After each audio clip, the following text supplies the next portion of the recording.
Hey everyone, welcome back to the channel. Today we're diving into the update of Robert Brooks' case, a story that's as shocking as it is heartbreaking. We're talking about the tragic and brutal death of Robert Brooks, a 43-year-old inmate that was beaten to death at Marcy Correctional Facility in New York on December 10, 2024.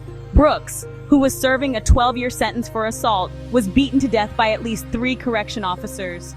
And trust me, the details are as horrifying as they come. Body-worn camera footage released by NY Attorney General Letitia James shows Brooks handcuffed and face down, being carried into a medical room.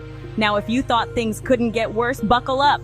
The officers shoved material into Brooks's mouth, punched him repeatedly in the face and groin, hit him with a shoe, and even restrained him on an exam table. They punched him in the chest and buttocks and yanked him up by his shirt. By the end of the video, Brooks appeared unresponsive. It's a scene straight out of a nightmare. And of course, this sparked outrage and protests. People took to the streets in Manhattan and Albany demanding justice for Brooks. Activists highlighted the systemic dehumanization within the prison system, calling for major reforms. Even NY Governor Kathy Hochul expressed her outrage and promised to appoint a new superintendent at Marcy and expedite $400 million for cameras in correctional facilities. Now, here's the kicker.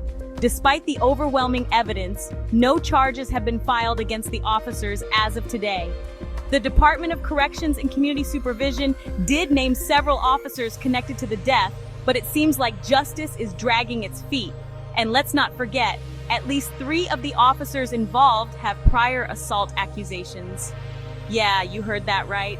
Sergeant Glenn Trombley and Officer Anthony Farina were named in a 2022 lawsuit for failing to intervene in a 2020 beating at Marcy. Farina resigned after Brooks' death. Officer Nicholas Anzalone is named in a separate 2022 lawsuit for allegedly assaulting an inmate and participating in a cover-up at Marcy.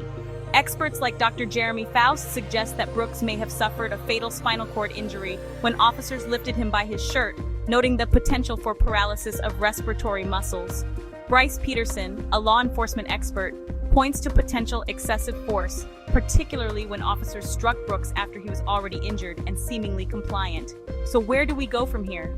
The NY Attorney General's Office of Special Investigations, the FBI, and the DOJ are reviewing the case, but the demand for justice is louder than ever. People are calling for systemic changes, not just at Marcy, but across the entire prison system. If you found this video informative, don't forget to hit that like button and subscribe to stay updated on this and other important stories. And remember, justice for Robert Brooks is justice for all. Thanks for watching. Like and subscribe.